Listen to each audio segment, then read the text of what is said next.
So thank you very much, everybody, for joining us today. And I'm very excited to have you on board. We are talking today about investing in SDA in South East Queensland, specifically in the Brisbane region.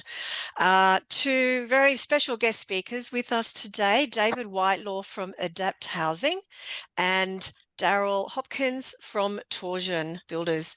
Now you might see everyone's name is showing up as my name, Debbie Kindness today. A little glitch there, but just to run through a little bit about, for those of you who don't know who we are, NDIS Property Australia, I'll give you a brief introduction. I'll also quickly go through the agenda for today. I'm going to give you a little bit of background into SDA property and the data in Queensland, in South East Queensland.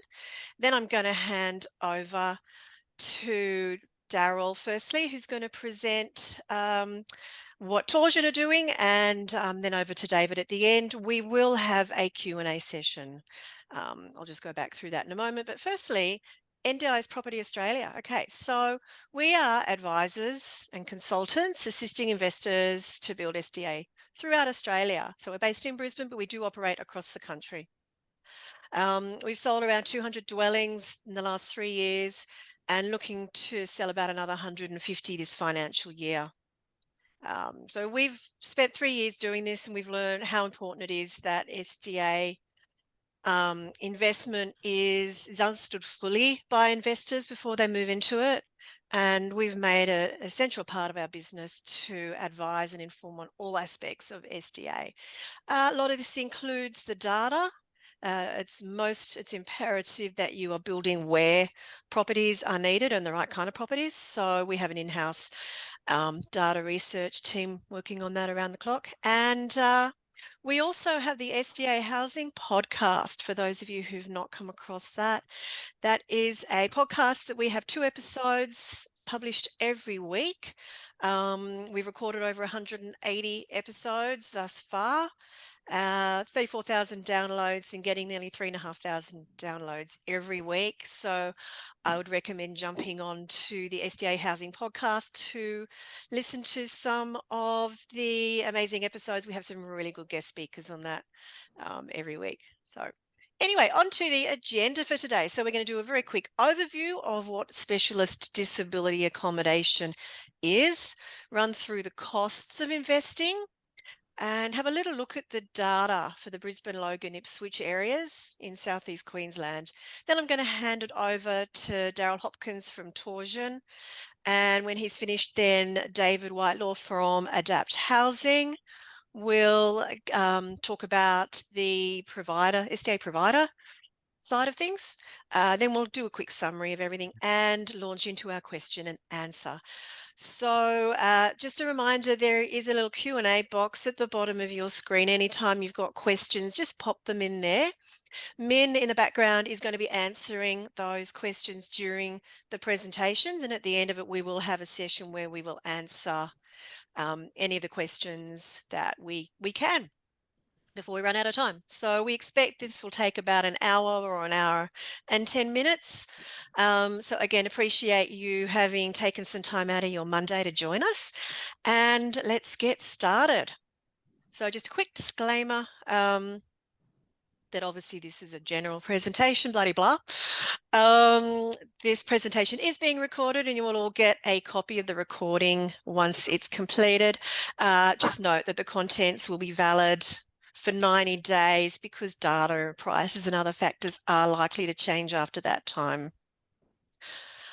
Okay, so what is specialist disability accommodation? Well, SDA is available for a very small percentage of people who've got NDIS plans throughout Australia. We have 610,000 Australians who are in the NDIS.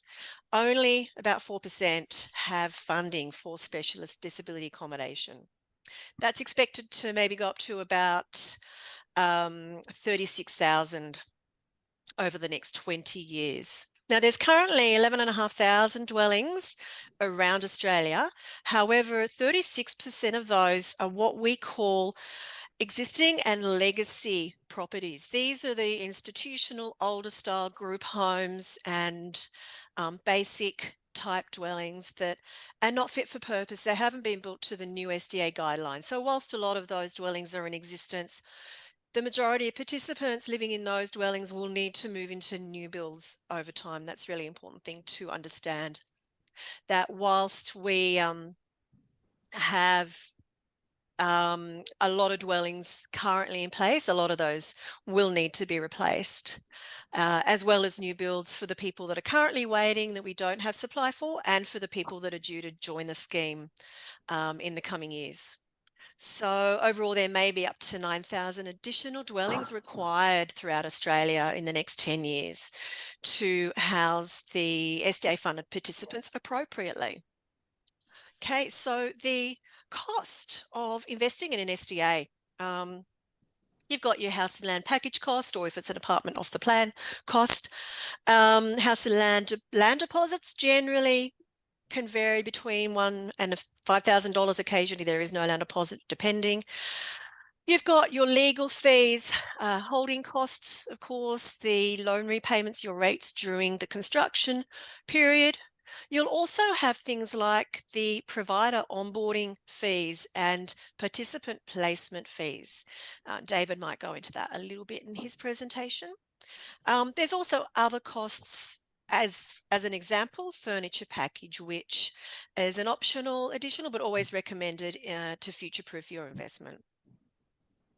Now, the ongoing costs of an SDA investment are going to be things like your provider fee. Now, an SDA provider is actually a rental manager and a NDIS compliance SEQ coordinator, all wrapped into one. So they do a lot of work, and they generally charge between 10 and 15% of the income.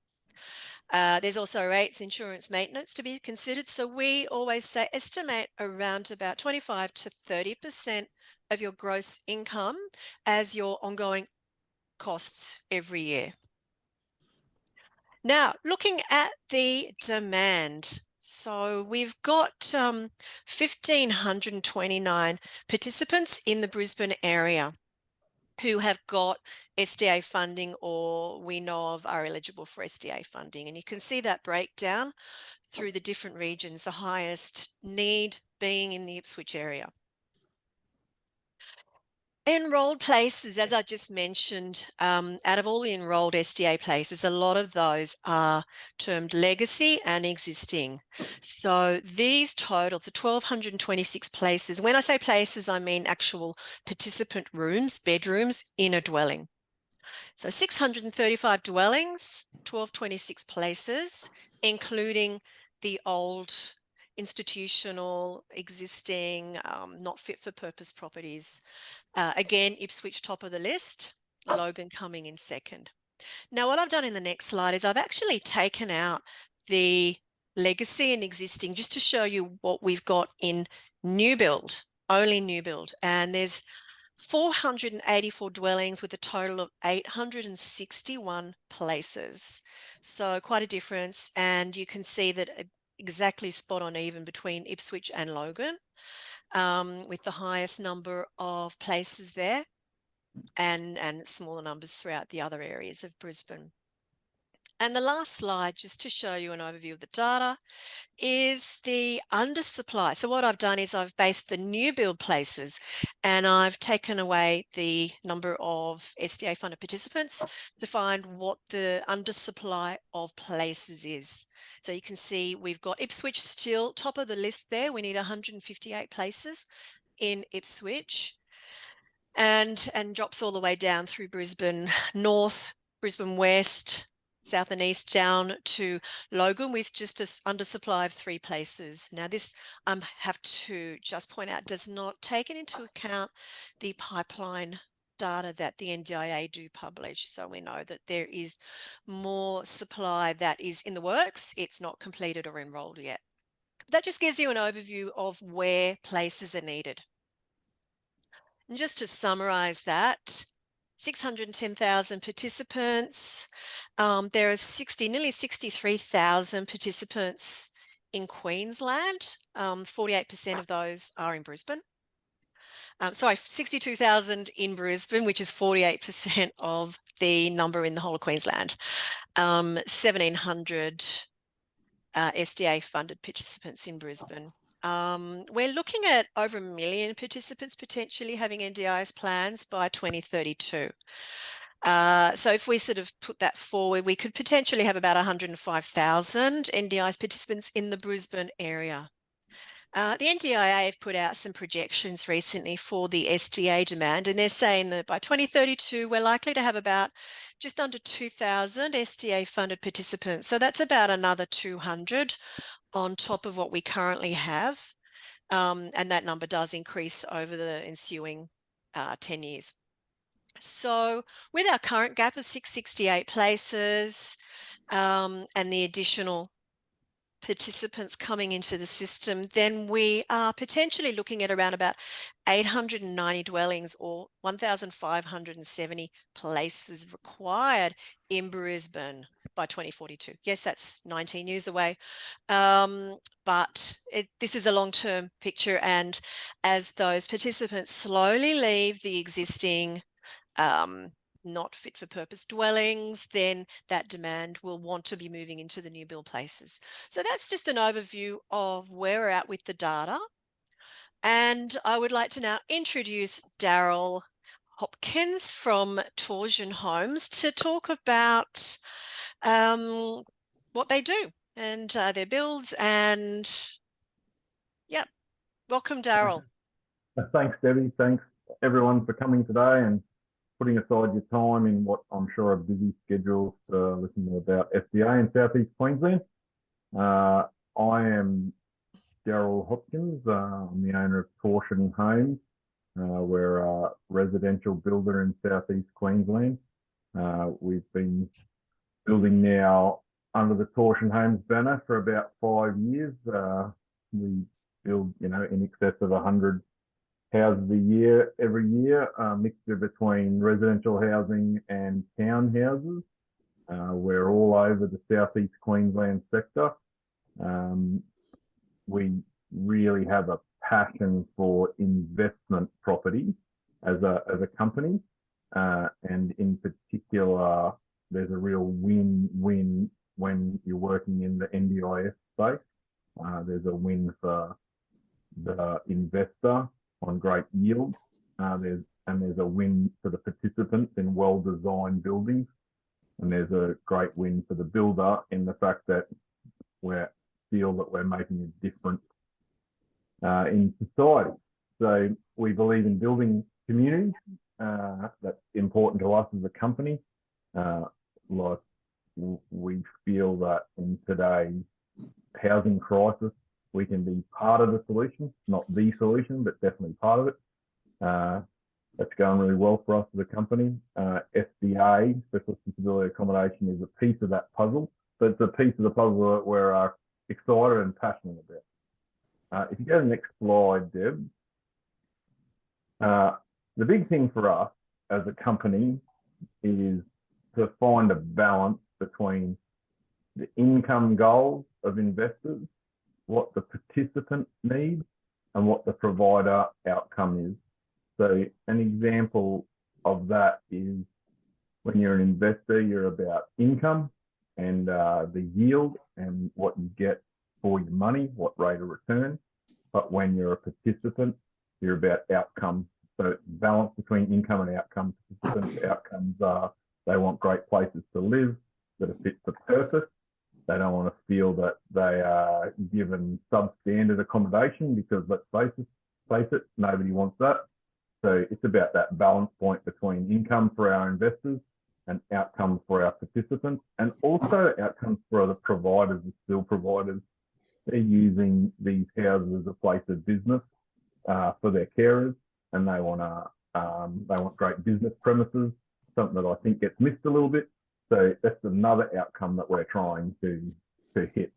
So we go about that. If you just go to that next slide, Deb, that's where industry consultation comes into it for us as a builder. We're the guys that you can rely on to come up with great structural integrity in your home with great finishes and great quality. That's something that we pride ourselves on. But we're not participants.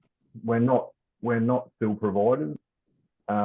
We're not from that side of the industry. So we like to go out and consult with those people to make sure the designs that we come up with and the locations that we come up with have got the flexibility that industry requires, that gives great homes for participants, great places for carers to work, for still providers to work. So we do that via industry consultation. One of the industry leaders in that space is Adapt Housing. We like to throw our designs past those guys, especially David, get his input. We like to go out, still providers, get their input. So if we go to the next slide, you'll see what we would typically come up with a builder brain. So this is a 2-participant OOA, or on-site overnight accommodation for a caregiver. We find that this is the sweet spot as a builder.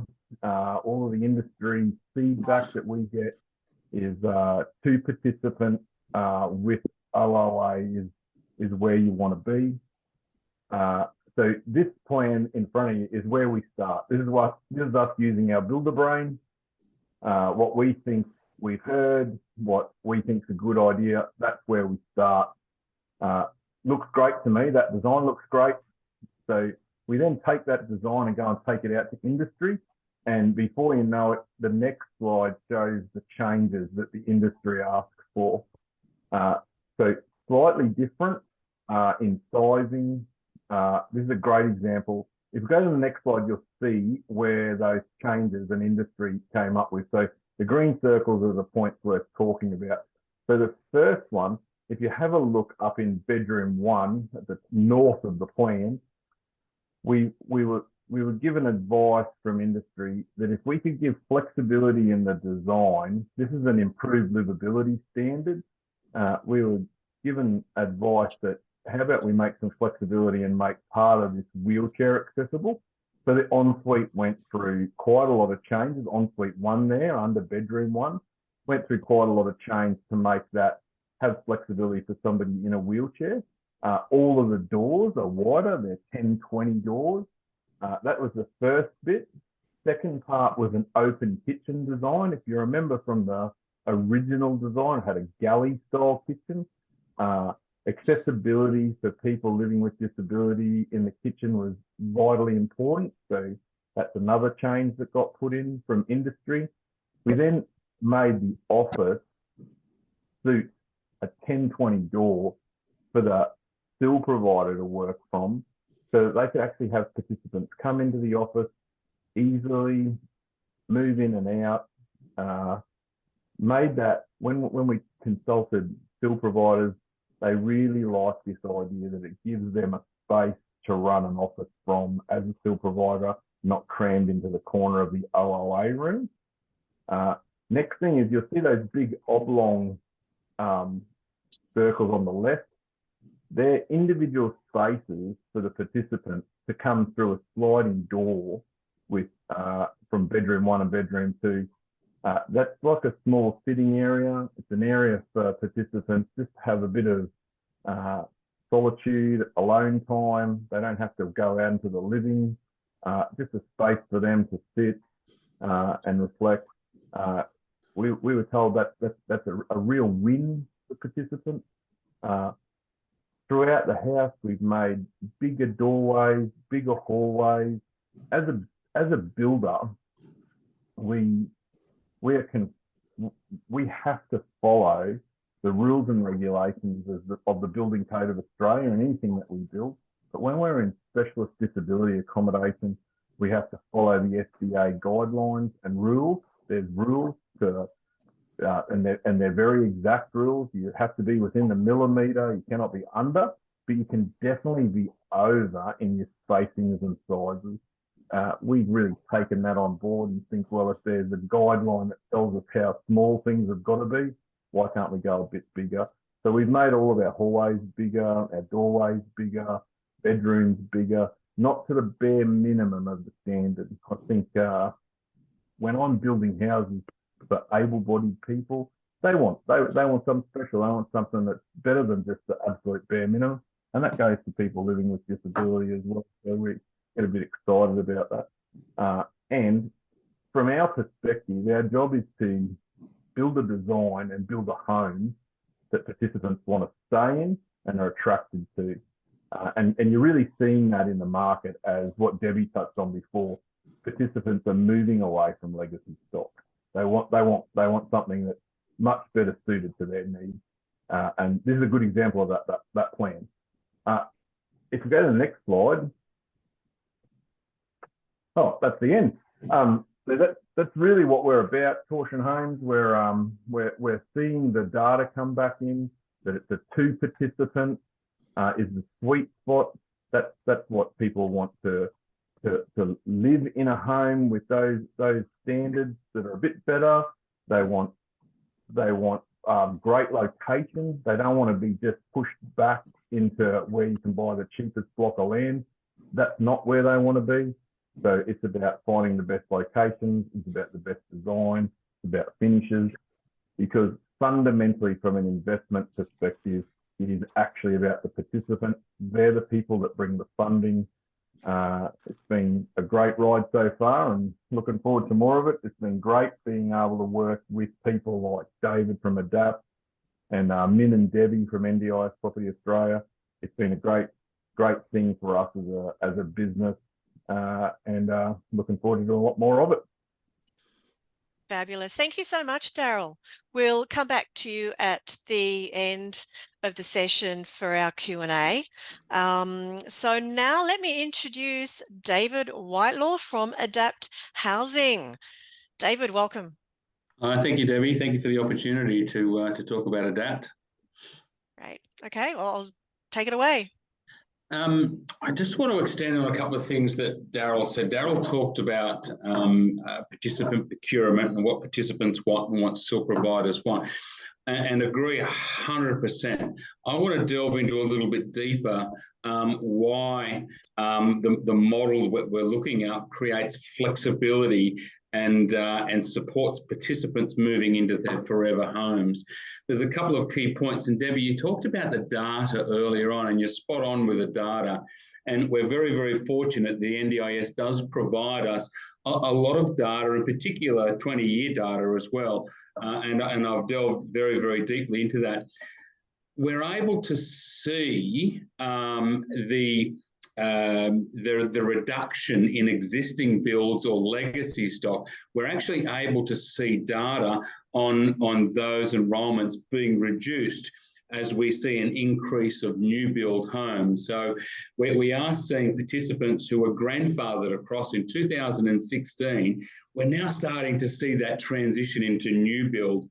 Participants and SIL providers are seeing what's available, seeing how flexibility is increases, and how quality of life, I guess, comes from new build homes in new areas.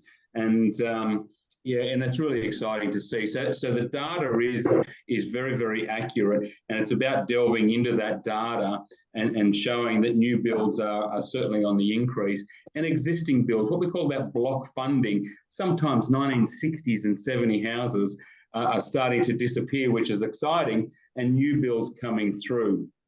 So there's lots of exciting stuff.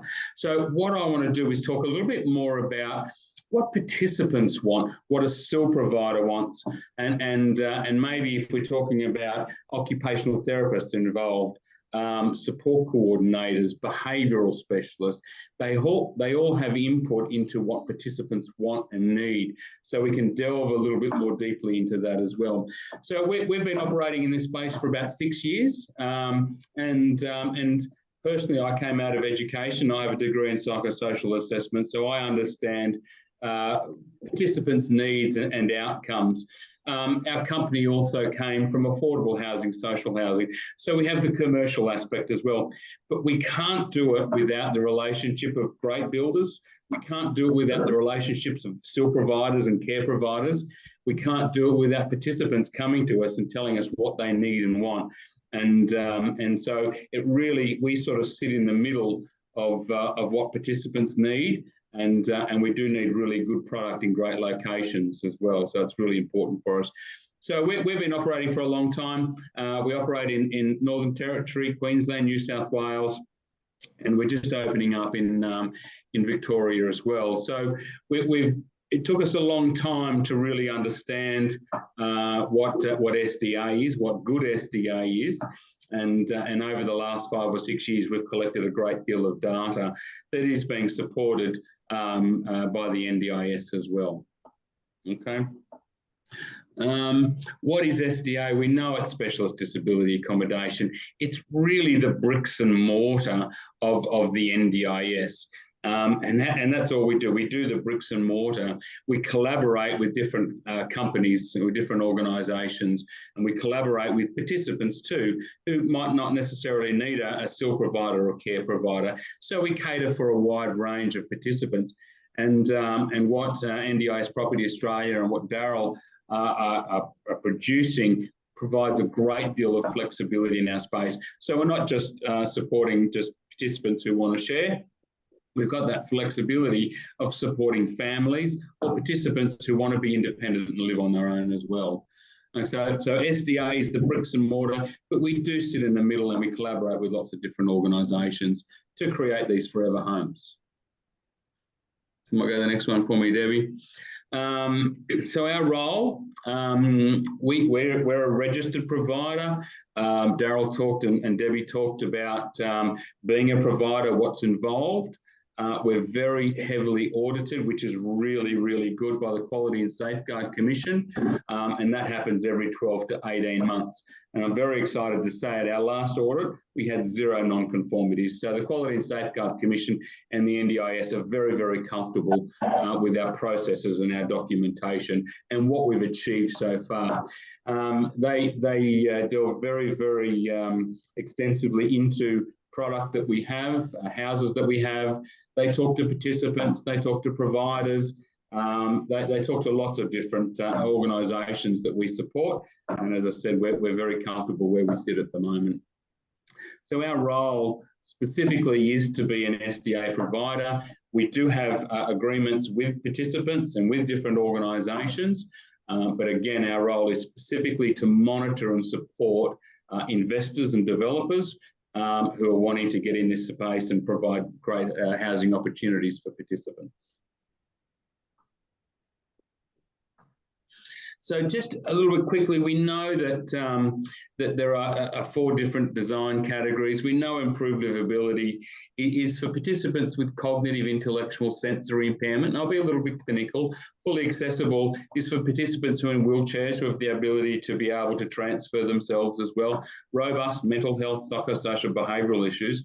And high physical support is for participants who need additional support from fully accessible, and they might require backup power or power windows and doors, and maybe even ceiling hoists as well.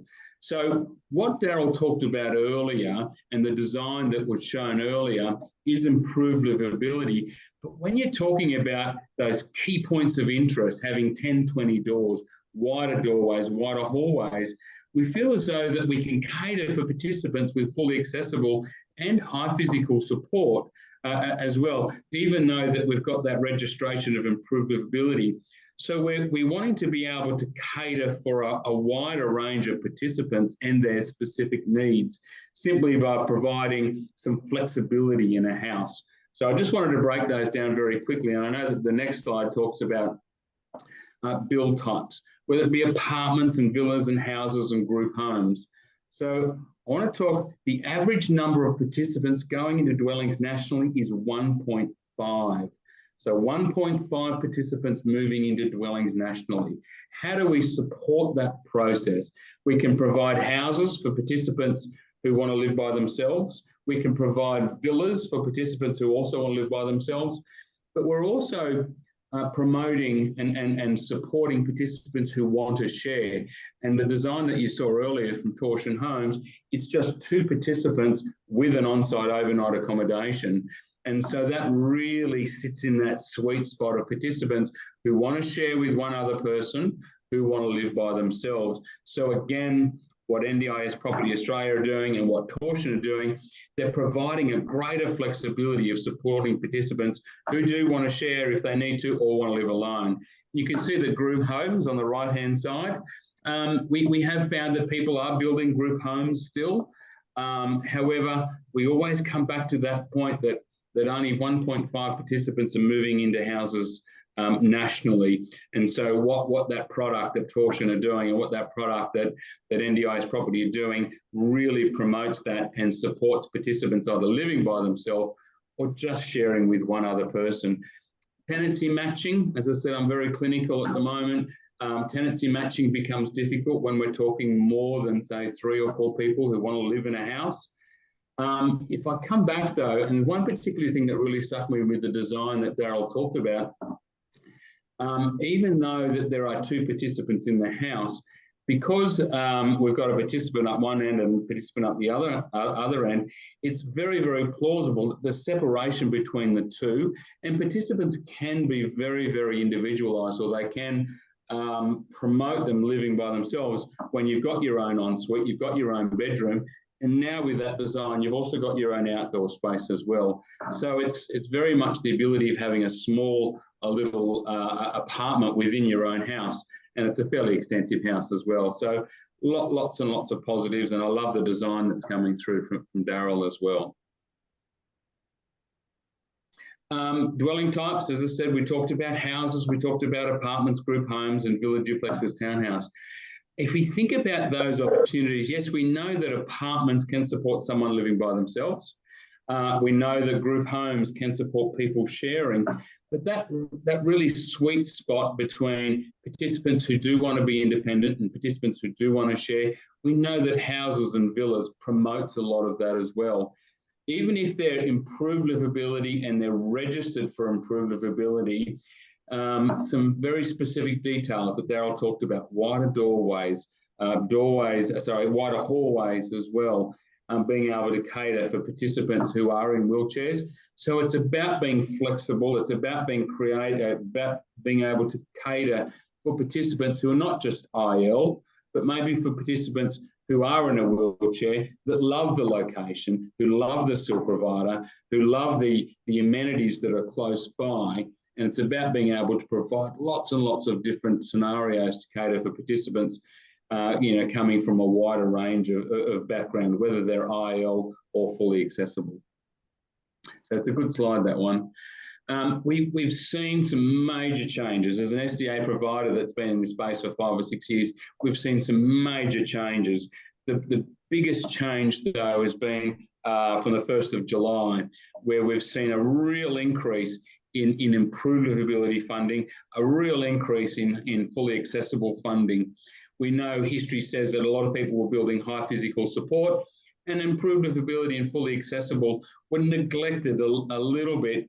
Now we're seeing a real push for improved livability, a real push for fully accessible, to really cater for the shortfall of participant requirement. We know that improved livability is the highest demand. We know that if we're building to improve livability, we can cater for other participants as well. Not necessarily robust meaning mental health, it's a different build type, but being able to support participants with fully accessible and support participants maybe with high physical support might be able to be supported. It comes back to that, the individual requirements participants need, and maybe through customisation, through assistive technology, through OTs also getting involved, that some of those IELs might be able to cater for participants with high physical support as well. It's quite plausible. So massive changes over the last little while. We look at data very intensively. Data's really good. Where do we get our data from? Sometimes we collect our own data from participants and SIL providers.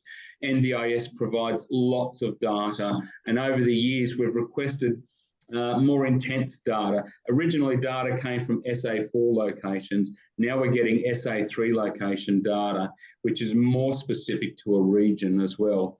And sometimes, as I said, just talking to participants and talking to SIL providers, we can see more data, we understand it more. And again, as we start to see legacy stock and existing builds start to reduce, we're starting to see an influx of high physical support, fully accessible and improved livability new builds starting to replace some of those, which is exciting to see. Some of those are just the resources. Yeah, we look at quarterly reports. It's only 450 pages long, but we delve through the quarterly reports. But as I said, just the NDIS data, they're very, very passionate about providing data, providing good outcomes, and it does help us provide more information to participants and SIL providers, but also provides us information to investors and developers about where the real need is and being able to cater for participants. Because we've got that situation where we've got participant-led product and we've got property-led product, and it's about being able to cater for as many participants as we can to provide wonderful opportunities. So we'll delve into that a little bit more a bit later on. What I want to do is talk about, from a SIL perspective and from a participant perspective, why is location important? Configuration, why is configuration important? And then talk about tenant procurement, how we support tenants, how we support participants moving forward. So the key factor for us is about location. Location is really, really important. So if you go to the next slide for me, Debbie, you can see being close to amenities. It is really, really important. It's about that ability. If we're thinking our product is a little bit further away from shops and amenities, participants have to pay for transport. And so, therefore, if we're building close to amenities or within a certain time frame for participants to be able to get to independently, they're going to be saving money in the long run as well. So participants, like most people, they want to be close to amenities. Close to health service. If we think about allied health, we think about hospitals. It's also really important. A lot of transport these days is very much catering for participants in wheelchairs as well. So we need to think about trains and buses and being able to access transport. So they all sort of fit under that amenities. Support services. Where are our participants? Where are our allied health organisations coming from?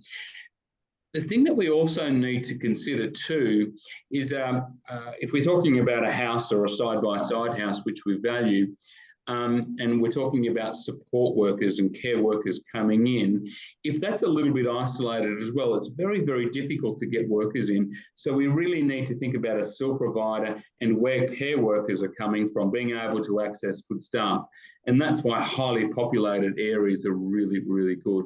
And that all comes down to the infrastructure. If we're thinking about what's close by, again, shops, transport, health facilities, allied health, hospitals, they're all really, really key components to support participants. We also need to think how that supports a SIL provider as well. Ultimately, we need to support participants and for it to be customised to their specific needs. And if we can think about those environmental factors, they are all key elements to being able to support a participant moving into one of our properties. So when we think about a configuration, sometimes an isolated house is quite good. However, if we can get houses that are side by side, then we can get a SIL provider that shares supports across both houses. So rather than having a 4-bedroom house or a group home in one area, having 2 houses side by side where participants do share supports, it reduces the risk of tenancy matching, or it increases our opportunity of tenancy matching with participants. We can share supports of both cross houses as well. So having multiple dwellings close to each other is really positive. It's really, really positive when it comes to a SIL provider being able to share supports. And SIL and ILO and all that care provision has been reduced quite dramatically over the last couple of years. I know that the budget got to 9.6 billion and they need to reduce that. And a way of doing that, we're helping the industry by being able to think about dwelling configurations and how many dwellings we've got on site. It's good to still keep independence, but being able to cater for a SIL provider who's able to share supports across both dwellings, I think is really, really good. Side-by-side homes, very similar to small villa developments, are really positive, as long as it still maintains independence for a participant. And if a participant still wants to live independently, we can still do that, even though there might be a side-by-side house. Sharing supports is good. You still need to have independence, but again, coming to that flexibility. How can we be flexible in this space? How can we provide for participants as well as SIL providers? And of course, once we get all that right, then you know that the investment is going to be worthwhile, and you know that the development is going to be well looked after as well. So there's some key elements about location and a configuration. It really does support SIL providers as well as participants in the long run. Darryl talked about earlier, which I really like, a lot of the little tweak things that we can do to build wider doorways, bigger living areas, additional spaces for SIL providers to be able to deliver supports. But there's always that element of being able to customise it to a specific participant. And the NDIS allows that. When you've got an OT report and a participant moves into a dwelling, it can be customised. You can get power windows and doors. It might be toggle, it might be voice activated. Then participants might require a different toilet, or might require a different bed. And so there are so many ways that we can customise it to a participant as opposed to being a property-led. We still need to tick all the right boxes first, and making sure that it's catered for participants, making sure that we can get it registered. And then when we've identified participants and the SIL provider, we've got that flexibility through the OT and through assistive technology within the NDIS, we can customise it. And then again, whether that's shared or whether it's individual, that means that participants are likely to stay there longer and create that forever home feel, which is what we want to be able to do. So that's us. It's about supporting participants ultimately. That's what we want to be able to do.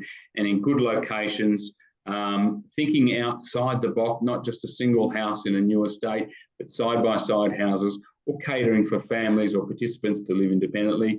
Certainly not sharing with 3 or 4 other people, maybe sharing with one other person, catering for SIL providers as well. Ultimately, we can cater for a SIL provider, a support coordinator, and an OT. Ultimately, we want to cater for participants, our most important factor.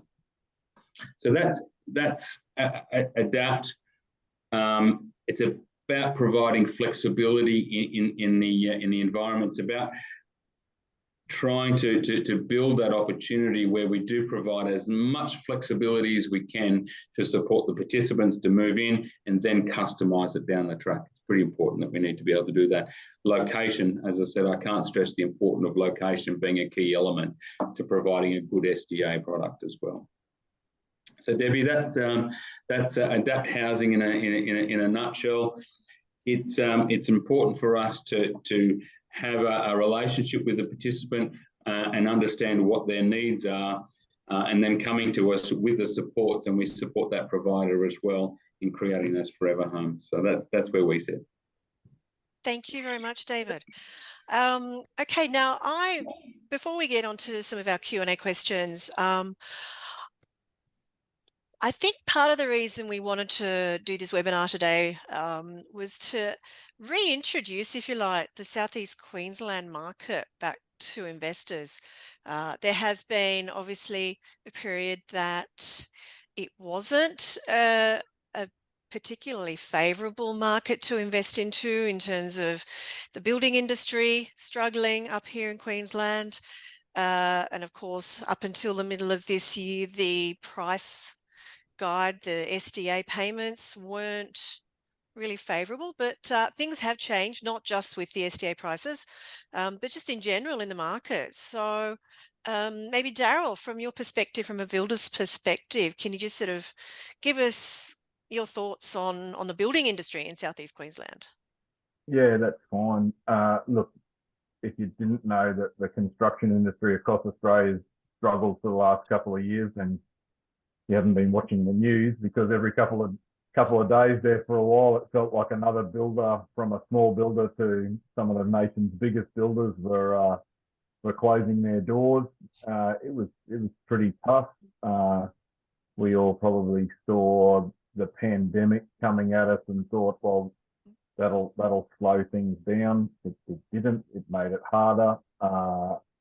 The ability to get supplies from around the world just got harder and harder. Crazy things like, for example, when Russia and the Ukraine conflict started, who would have thought that would affect housing in Australia? Well, it did, because a lot of the timber species that we use in construction, and obviously we use a lot of timber in construction, was coming out of those areas. So we saw mass issues in just one of many products in supply. So that really affected builders. The workload was huge. The manpower or woman power that we have in construction and the people who actually do the work, there just wasn't enough people. There wasn't a lot good, really, but we're definitely past that. Consistency of supply on all materials is really good now. The industry has slowed dramatically. Pricing has slowed. I would get asked questions like, how much is something? And I didn't have a clue, because from one day to the next, we were seeing products just move so quickly, costs move so quickly, but that's really stabilised now. The South East Queensland market's really strong. South East Queensland as an area in Australia is great, because we've got the bookend of the Olympics coming. People's confidence is sky high. Land is opening up. We have government that's pushing that. So it's a great time. It's getting better and better from a build perspective. Wonderful. David, your thoughts? Yeah, look, the price guide, the changes in price guide, there were some things that were unexpected, but when you look at what the NDIS, the changes that they made since the 1st of July, they've really addressed that issue of improved livability being supported, and maybe fully accessible being supported as well. And there's been some massive changes. And that, of course, came from 5 years of data, 5 years of experience, and 5 years of understanding that the industry. Let's make the changes after that 5-year review. And I think that's been an absolute key element in driving new builds over the last several months anyway. I think it's been really positive.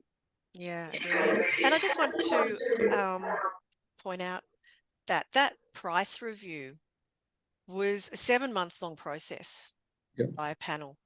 They did an immense amount of study, different submissions from stakeholders within the industry, and I think they did a really good job. Not perfect, but they did a really good job in addressing issues that had come out of previous pricing fundamentals, and really just trying to compensate investors for the cost of developing. So I think that it was a real good win for most people. Yeah, Debbie, we're seeing that positive sort of outlook, not just from participants, not just from investors and developers, but we're seeing that those positive changes from SIL providers and support coordinators. Now, support coordinators, their role is to support participants find housing. They're actually seeing more opportunities in the market now to cater for improved livability, to cater for fully accessible, and that positive sort of outlook is coming from all areas of the industry. Yeah, absolutely. Okay, well, why don't we jump into some of these questions? I'm going to get Min to unmute himself maybe and start asking. I will start though. We've got one. Just a question for Torsion Homes. What was the approximate build price for a 2-bedroom house you had up as a slide? And we haven't gone into the pricing at all, but that's a good lead into it. Darryl, can you talk about the great prices. question, and it is an approximate because there's two things to think about. That design pretty much costs the same to build that house on the north side of Brisbane as it does the south side of Brisbane, but the variable is the site. The site costs are always the variable. So just keeping that site cost in mind, an approximate price of that design, not including land, is about $450,000. Right. Okay. And sorry, Deb, I'll just finish with that. That $450,000 is everything. So what we would call turnkey, that would go all landscaping, all fencing, driveways, blinds, carpet, towel rolls, toilet roll holders, everything. So the only thing you have to do is turn the key and open the door and everything is done. Right. Thank you. Okay, a question, same attendee, Troy. Hi, Troy. Is it up to $10,000 per NDIS participant placement a usual cost, or is it generally on the lower end, 3,300? That's maybe a question for David. Sorry, Debbie, I missed that one. Is up to $10,000 per participant placement a usual cost, or is it generally on the lower end, 3,300? Yeah, look, all SDA providers work very differently in this space. And how ADAPT works, I can talk about ADAPT. And so if someone was to sign up to our process, is that we have what we call an asset management fee, which is a compliance fee. And we also have a facilitation fee. It's like an upfront fee. However, we don't charge that fee until someone moves into it. So we've got to be really proactive, and we've got to like the product before we put our name to it. And when participants move in, as I said, in the first year, we have an asset management fee and a facilitation fee. Generally, right across the board, it's around about 10% of income that's generated by the participants' needs. And so we're at 10% for an asset management fee, and we're at 10% for a facilitation fee, which is just a one-off payment. If participants come and go, you don't pay that facilitation fee. We're all different. It's just about having a look at our paperwork and say, this is how we operate. Some participants, some SDA providers want an upfront fee, but that comes off the long-term fee. We're all different. It's just about having a look at our paperwork and how we do things. Another question for you, Dave, from Brendan Wolf. Hi, Brendan. My question is for you, Dave. You mentioned putting more than one house together. How do you think that will play out with the recommendation from the Royal Commission about housing not be seen as institutionalized setting? Yeah, good question, and know Brendan exceptionally well. He's a wonderful person and knows a lot about this space. And Brendan and I have done a lot of work together. I can tell you I've learned as much from Brendan as Brendan from me. When we talk about houses side by side or small developments, it's being able to support a participant to have choice and control.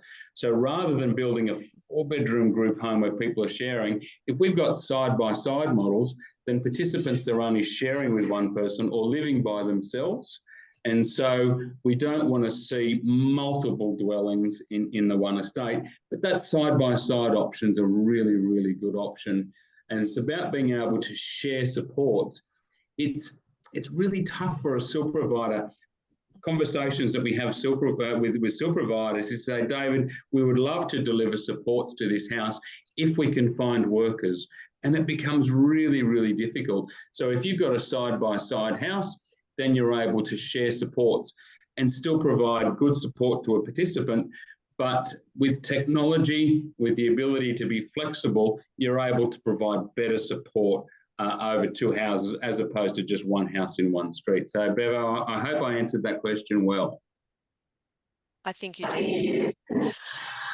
Right. Another question from Troy. What would be the average time frame from land purchase to build complete and 1 or 2 tenants? So I guess the build time, maybe Darryl, you could take that over. Yeah, that's great. so I can cover, so from land settlement, so the land has been purchased, to get that through council approval. We're ahead of the game because we work with our design pre any of that happening. So we know, for example, the design that I showed before, that's gone right through our SDA assessor. That's basically ready to go and put on a site. You don't lose any time there. We've already done all that work.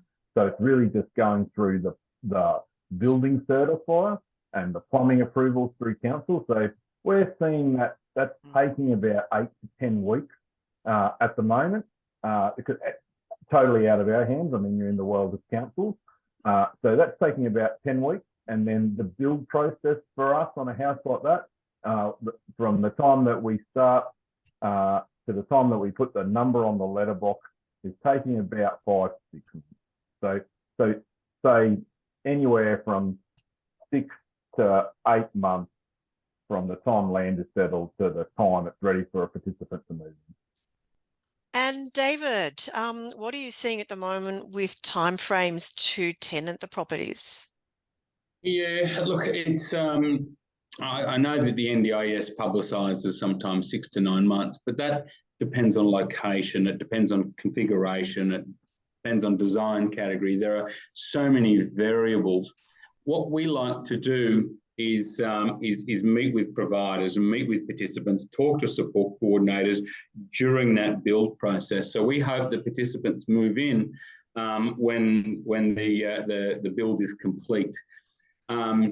Yeah, look, it's getting SDA into plans is very difficult. And if I reflect on Brendan, who asked the previous question, it took Brendan a couple of years to get his level of funding, but he fought really hard and he's so knowledgeable about it, and he is helping other people come through. We hope that when we've got a build, we want to talk to providers, talk to participants, talk to support coordinators during that build process. So when it's finished and completed, participants are ready to move in. We've also got the ability to work with OTs and the NDIS about customising it during that build process as well. Sometimes it can take weeks, maybe months. However, the process needs to start very, very early. And as I said, we know that the build is happening. We know that the Torsion can deliver.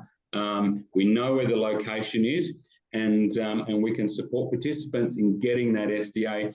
It's quite plausible that a lot of participants, because they're coming out of existing builds and old builds into new developments, we need to guide them through and help them get the right level of SDA as well. And that can take months. Need to start early. And as I said, we work through the process. We engage participants, engage a sole provider during that build process. Thank you, David. This is a question from Ganesh Natarajan. Hi, Ganesh. What is the average maintenance cost for an IL?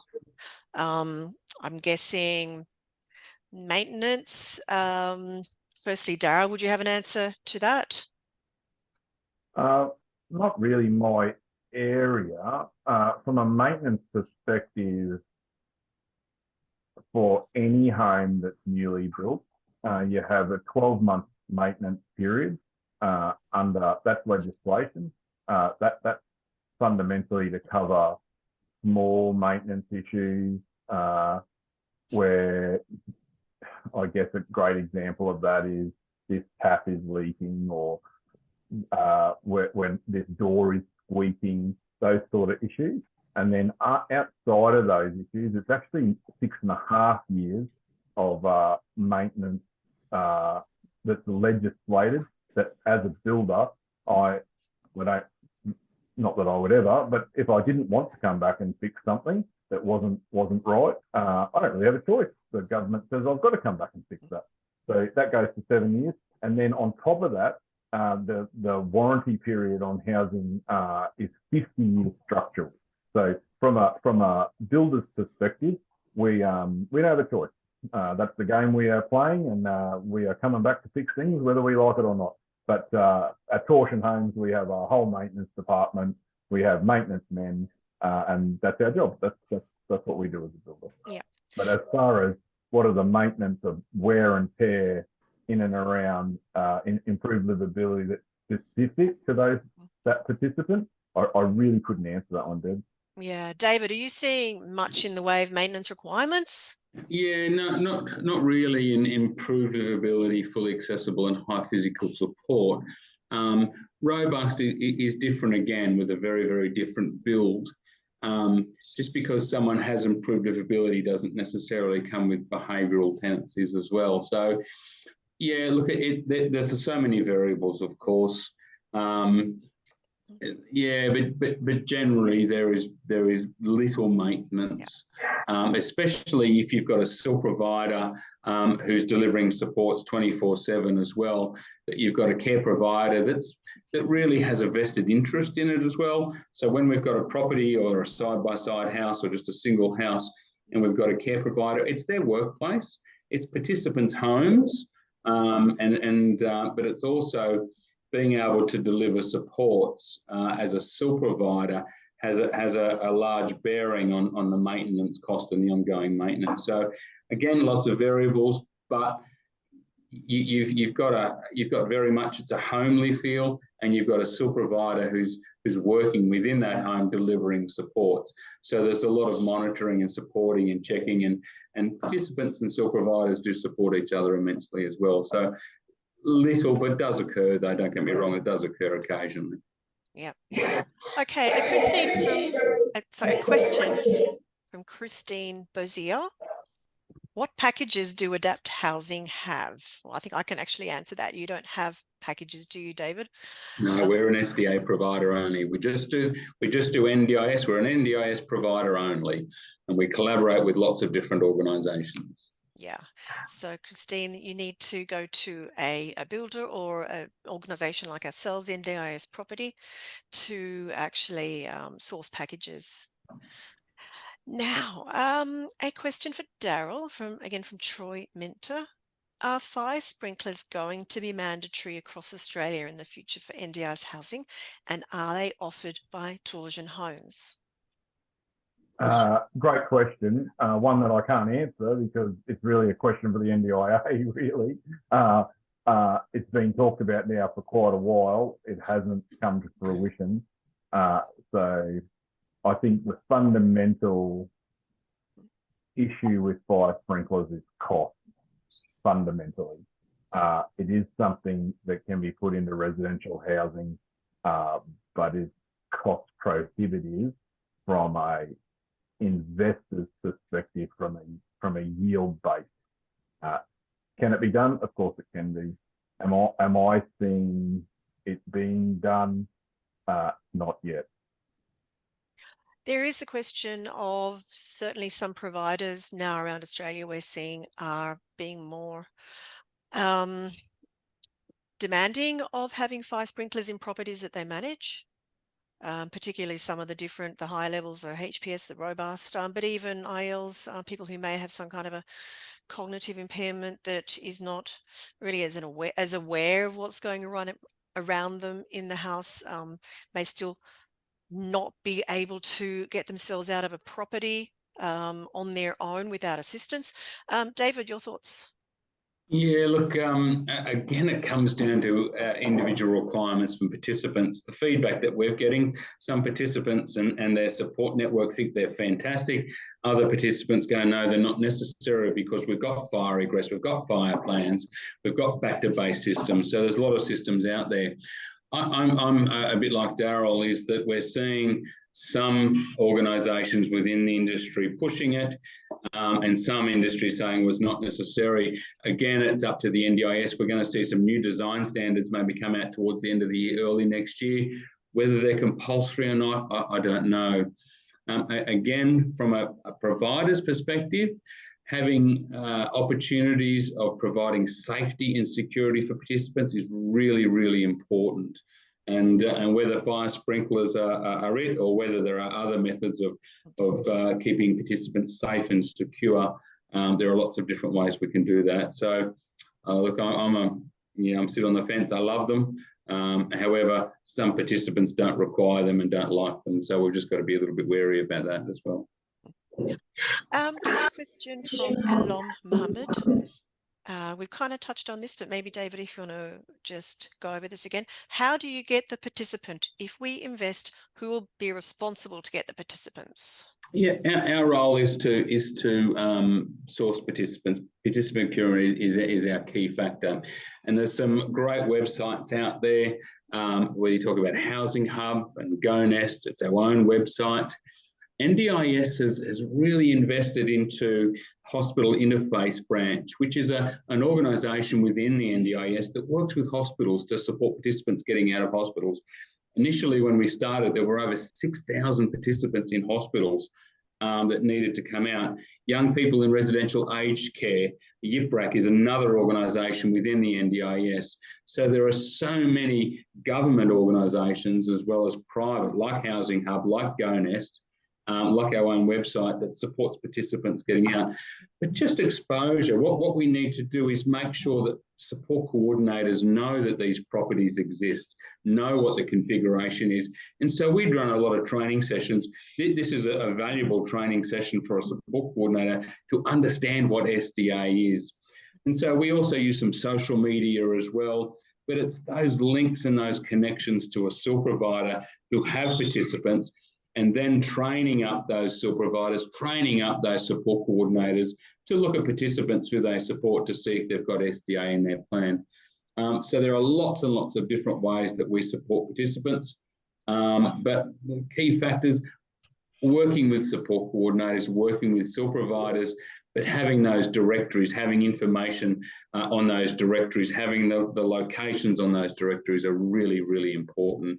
So there's lots of different ways that we can do it. But yeah, look, and sometimes it's about education, but making sure that those products are on those key websites is really important, because people need to know that they exist, and the only way that they can exist is on those key directories. Sure.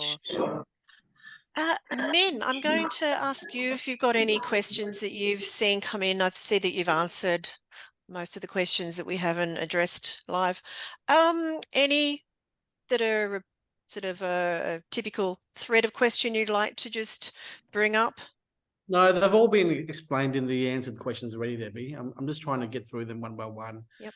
But if I can't answer, I'll just leave it there for you and Darryl and David. Yeah, no, I think we've pretty much answered everything. So any last words, anybody, on what we've discussed today in South East Queensland SDA? Yeah, Debbie, I just might bring something up. A friend of mine was discussing earlier. We talked about flexibility in the marketplace. There are many participants who have in-kind supports, many participants that use different levels of funding. What Torsion and what NDIS Property Australia provide, it's not just for a SIL provider. There are multiple opportunities of participants living in those houses with family members to provide in-kind support. So it's not just a SIL provider, but there are opportunities for participants to bring in their own supports, supported by family members, supported by friends. And again, that's where, you know, a two-bedroom house plus OOA or a villa can support lots of different, doesn't have to be a SIL provider. There are multiple opportunities of participants being able to be supported in those houses with other forms of funding. Right. Darryl, any last words? Probably the last thing I would say is specialist disability accommodation, in my opinion, is successful if there's collaboration through the investor, the builder, finding the right location, finding the right land. It's dealing with NDIS Property Australia and Adapt Housing and organisations licensed that can give you a collaborative viewpoint of not just the participant, but also for the care provider. I think collaboration is the key to successful SDA outcomes. Agreed. Okay, well, I think that just about wraps up our session today. So I want to again thank you very much to both of our panelists, David Whitelaw from Adapt Housing and Darryl Hopkins from Torsion Homes. And thank you to everyone who took the time out to join us today. I hope that you got a lot out of this presentation today to find out what's happening up here in Brisbane and South East Queensland.